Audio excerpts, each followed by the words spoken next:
Next item on the agenda is a rule petition, proposed rule petition, Rule 183-1-12-.02. Definitions, petitioners are Jeanne Dufort, Mike St. Louis, and Salleigh Grubbs. We received a revised copy of that rule yesterday or the day before, and I believe it was posted yesterday on the website. So, have you checked? Was it posted? It was posted. Okay.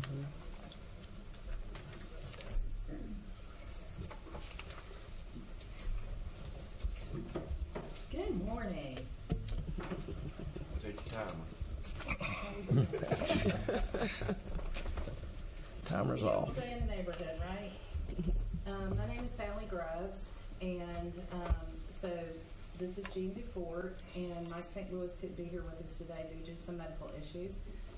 But I appreciate his input and his support in doing this rule petition. And I just have to say, it's amazing to me how people will oppose a rule petition without really even understanding it or knowing what it's for. And let me just begin by saying that SB 189 is the law in the state of Georgia, regardless of, it's kind of funny because I look at these laws about the flock cameras and different things that they implement, and it's never a question of, are we really going to comply with that law? Let's see if it's practical to comply with that law. No, people just automatically comply with the law, and so this is no different. We have to comply with the law where it is concerning the QR codes. So just for everybody watching, we did work per the last board meeting. We agreed to work with Senator Jeffries and with Ms. Gazal, Member Gazal, and we did work cooperatively, and actually it was a very pleasant experience. And I thank you, Member Gazal, for your input and your expertise and what you had to add. And, it's nice when we all get along, isn't it? Mm-hmm. Just the feeling of getting along and working together is a very good feeling. And so it kind of surprises me when I hear Ms. Hendricks or Hendrickson from Cobb when she's opposing the rule without even really knowing what the petition is all about. So I'm just going to hit some key points. I left a copy, the final draft, on your desk, along with the Georgia Republican Party, which I do have the full support of Chairman Josh McCoon and the Georgia Republican Party in proposing defining terms. So the purpose is to define the terms of impossible and impracticable as they apply to the use of voting equipment under OCGA 21-2-281, ensuring consistent application of Georgia law when counties must use hand-marked paper ballots. So key points on the proposed rule, and just to be clear, this puts it into rulemaking process. I think maybe some of the people who are speaking in opposition don't understand that this just begins the process of rulemaking. It does not automatically today make it a rule. I wish it did, because there's a good reason, which I'll explain to you with why this would be a good rule to have in place right now. But the normal rulemaking process defines the terms and their application as a standard part of rulemaking. The State Election Board currently defines about 30 election-related terms in its rules. This proposal simply adds 2 additional terms, quote, impossible and impracticable, specifically for the use of voting equipment. Other state agencies, such as the Department of Transportation, Agriculture, Corrections, and Human Services, each define hundreds of operational terms for their respective disciplines. So this is nothing unusual among these bureaucratic agencies across the state. The last new definitions were added by the State Election Board in 2020. So it's not like, we can't use the excuse, oh, this is last minute, and, oh, you're throwing this in with, a last minute thing that's going to affect current elections. No, it's been a while since we had new definitive terms introduced. Once the rule is adopted into the rulemaking process, a 30-day public comment period begins, and it must also be distributed to the 2 legislative standing committees on elections. The State Election Board and us as co-petitioners will actively seek committee input during this period. So rather than just waiting to a meeting for someone to complain, we'll happily give anyone my phone number, and me and Ms. Dufort will be happy to answer any questions.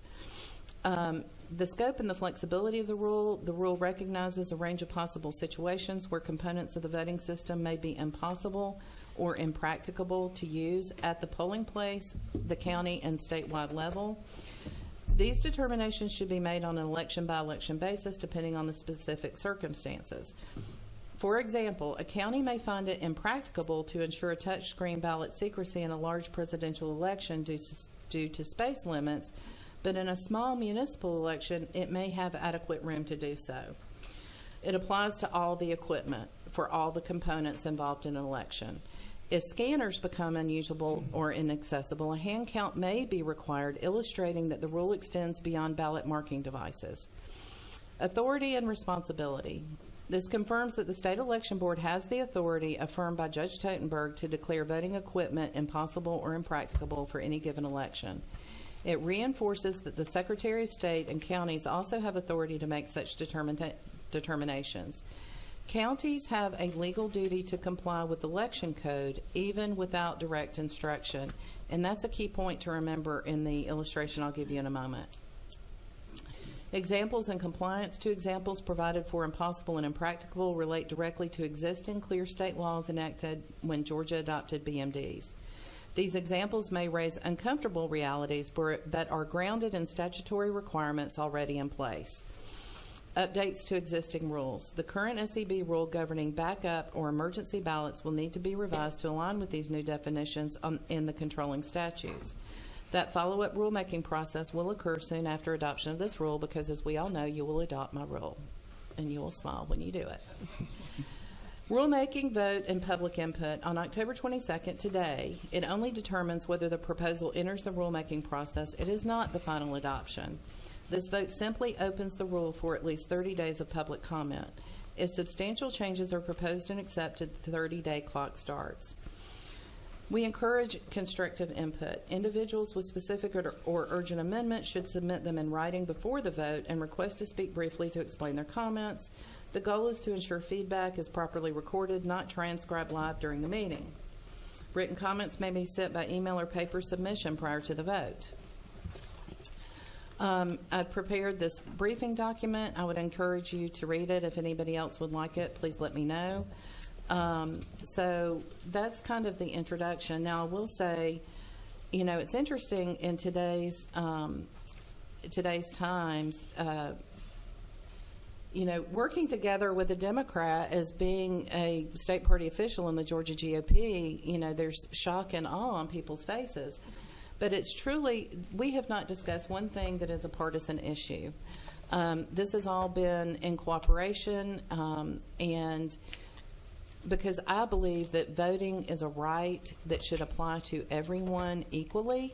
And I'm going to tell you about a situation that came up this weekend. Got a phone call about a county where the 2 Republican candidates that are running for the Public Service Commission, on the BMDs, it showed that they were incumbents, but it did not show that they were Republicans. And so a call was made to the election director, and this is not anything y'all would know about at this point in time, but a call was made to the election director and checked first thing Monday morning. I spoke to her first thing Monday, and on the BMD display, it showed the candidates' names, and it showed that they were incumbent, but it did not show that they were Republican. But guess what? When the ballot printed, it said incumbent Republican. So I would like for someone to explain to me how a BMD, and we've had instances of this happen before, but it's kind of like trying to nail Jell-O to the wall, catching it in the act. But in this situation, it happened that way in Oakwood with the Hall County case, which was dismissed, which, by the way, I think that was completely inappropriate to dismiss that. But certainly that put our candidates at a disadvantage because you had people voting in early voting that did not know that those 2 candidates showed they were incumbents but did not show that they were Republicans. So on the printed ballot, it did show they were Republican, but as we know from prior studies, less than 5% of people, when they get the printed ballot, even proof it to look at it. Now, that would have been something that would have been caught had they been voting on a hand-marked paper ballot. So in talking with the election director, they fixed the BMDs. I'm not sure how they were fixed. But I don't know if logic and accuracy testing was reperformed on the BMDs. And there were people who had already requested absentee ballots. Were the absentee ballots correct? I don't know the answer to that yet. And how many people voted without knowing whether they were voting actually for the Republican or not. Now, one thing that's important to know about me is that in 2022, we had a House district race in Cobb County where the Democrat was left off the ballot. And because I do see it as a nonpartisan issue, I immediately turned it in as a call log at the RNC. And I'm like, guys, there's a problem. There was a candidate left off the ballot. Well, was it a Republican or a Democrat? And I said, well, it was a Democrat. And they said, well, then it's not our problem. And no, not to impugn the RNC or anything, because I love them. However, it was a problem for me. Because if it could happen to a Democrat, it could happen to a Republican too. And so this is where, in this situation with this particular county, impossible and impracticable would come into play, because you would need to use that backup balloting process to allow people to vote on a hand-marked ballot until the machines could be properly checked, reprogrammed, and logic and accuracy testing done on those components. And in this case, I don't think it happened. Now, I'm not angry at that election director. Part of the problem is we have 159 counties in Georgia, and some counties are more enabled to do things than other counties. Also, you don't have counties that are necessarily communicating with each other. And as we just heard from Mr. Meadows, when it comes to open records request, a county might make a complaint to the Secretary of State's office, but is anybody paying attention to say, okay, this is happening, say, for example, in Liberty County, but is the same thing happening in Catoosa County? There's no cross-check to understand, is this a systemic issue, or is this just a one-off issue based on the way that we conduct elections on a county-by-county basis? So for that reason, I believe that we do need to have the definitions of impossible and impracticable enabled. And one of the things that we discussed in our little committee was that in the rule, the entity that you go to make the complaint. And I think we're all sick and tired of a litigious nature in the way elections are handled. We all know that if you have to contest an election, it has to be within a certain amount of time, and you got to go to court and all this kind of stuff. And by the time that's over, we've already told election officials, you must certify. So you must certify that election. So by the time you get down to the nitty-gritty of what's actually happened, it's too late. And then you have the case of Hall County, where you have candidates that are good candidates, and they have every right to know the truth, but they don't have the money to fight it in court. And for that reason, that's how we came up with the terms, and I'll turn it over to Ms. Dufort and let her expound on it. Thank you. I'm Jeanne Dufort. I'm chair of the Morgan County Democrats, and probably the most truthful thing you said is we don't agree on much when it comes to elections. We don't even agree on lots of policy of how you conduct elections, right? Right. But on this matter, we agree wholeheartedly, and that is that our election officials deserve certainty. The law gives 500 plus people in the state of Georgia the responsibility and the authority to conduct legal elections. 5 of them are you, but 159 counties have boards. And if we learn one thing from eternal vigilance, it's that uniformity is a word that is not only used to describe the mechanics of how we vote, it is the conduct of elections. We want all of them having the guardrails. Let me tell you about our little work group. It was a super good process. If there's one thing I'm happy about, it's that the outcome of an hour-and-a-half discussion at the last meeting about our proposed rule ended in, let's go talk about it more thoughtfully in a smaller work group. And let's see if we can get it to be better than it started. It started out pretty good, and it's better today. I apologize that process took time, And so by the time we gave the final agreed on draft on Monday, it didn't get published right away. And the complaint that the public didn't have a chance to read it and review it is a legitimate complaint that I hope in the future we all work a little harder to make sure that they have that opportunity, because frankly, that's a real thing, right? Public oversight. But our group practically consisted of 2 members, Mr. Jeffries and Ms. Gazal, Salleigh, me, and Mike St. Louis in absentia. Mike had a medical procedure, so he got his friend Brian Sells, who is a very well-respected election attorney in the state of Georgia. So we had 2 legal minds, both of whom are well-grounded in the conduct of elections and the laws that relates to elections. So these discussions were very productive. The most interesting and telling thing, I think, to know about why we should start this rule today by voting yes and put it into process is because it took the 5 of us 3 different sessions an hour long to talk with one another, exchange emails, listen to one another, argue about some things, and we finally came to the final draft at the very end of that process. So if those 5 people couldn't start out by saying, what does impossible and impractical mean, and how do you get to that, and who decides? If we couldn't, what struggle do you think the 500 plus election board members in 159 counties are going to have to be? And how can that process possibly result in uniform decision making when, as the legislature prescribed 60-odd years ago, there has to be a backup? There will be times, many we can't anticipate. There will be times there has to be a backup, voting has to continue. So we believe that, with 30-odd definitions already in place, this bit of the law is 60-odd years old.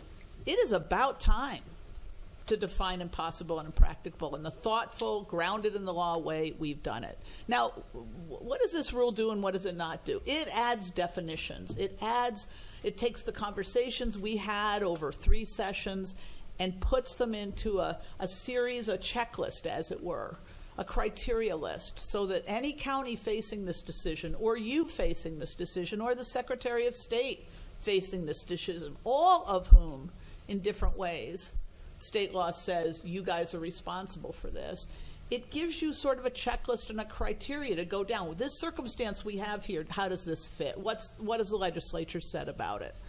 So I think this guideline is a critical guideline, and I'm super appreciative of the engagement, the opportunity to engage, the opportunity to get it more right.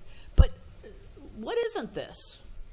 This isn't a switch from the primary voting system to the backup system. This is a set of definitions that will help the 500 plus people charged with conducting legal elections know when does this circumstance mean we need to make a shift from the primary system to the backup system, right? Not a permanent change, not a substitute. It doesn't redefine anything.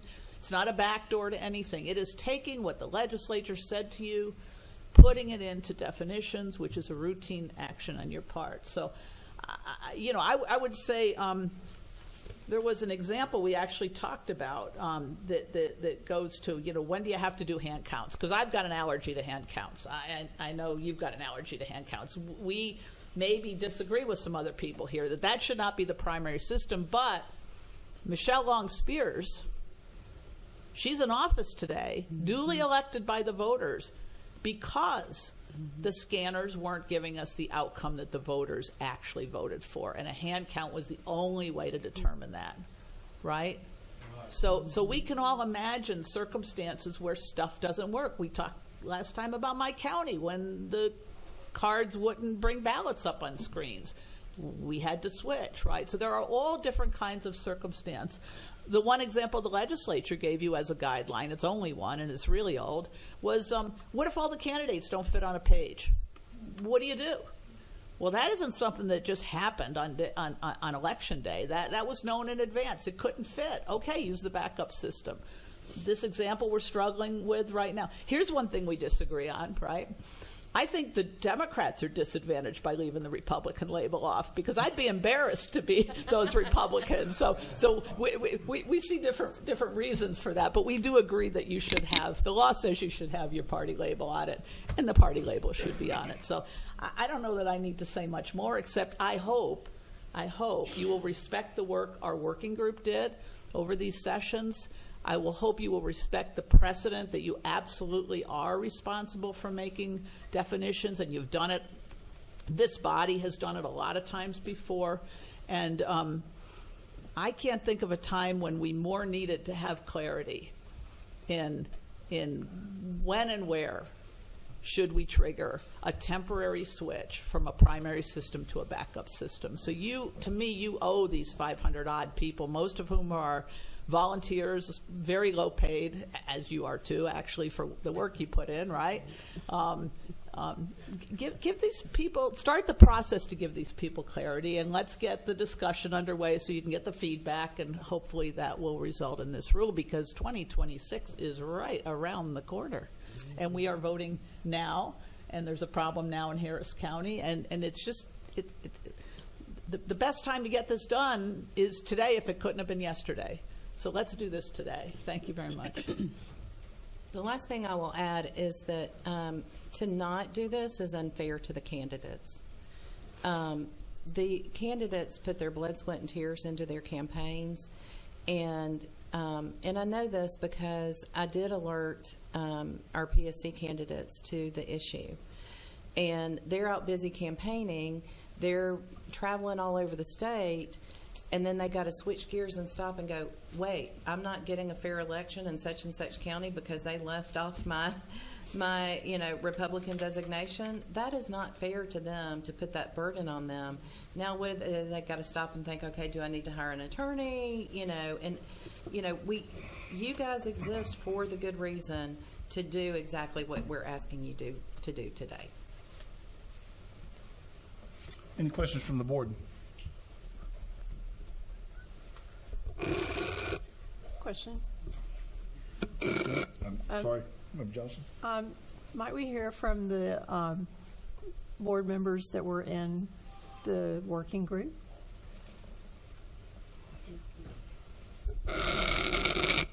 Member Gazal. I appreciate the opportunity to work in good faith and cooperatively. We have not, I intend to abstain on this vote. Member Jeffries.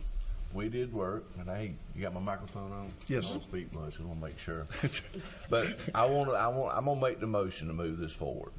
But I still think we need to get with the guys across the street and get it put in law. Absolutely. I mean, this is a good move. We'll get it moving, and I'll find somebody, House member, Senate member, to take this and get it passed. Thank you. So in that, I make the motion to move forward. Any further comment from the board? Any questions? Member King? There is a portion of the state code that is aligned with SEB duties that causes me to also like to support moving it forward. And that's because in Section 7 of 21-2-31, it says that part of our duties as a state election board is to promulgate rules and regulations to define uniform and non-discriminatory standards concerning what constitutes a vote and what will be counted as a vote for each category of voting system used in this state. So that's where I get hung up on as it relates to those who would like us to oppose moving this forward, is that we do have a responsibility to define uniformity. And if there is a reason why our county officials are confused, unaligned, and unable to move forward in certain situations because there is not definition or a reasonable definition to create uniformity, then that does fall on the state election board.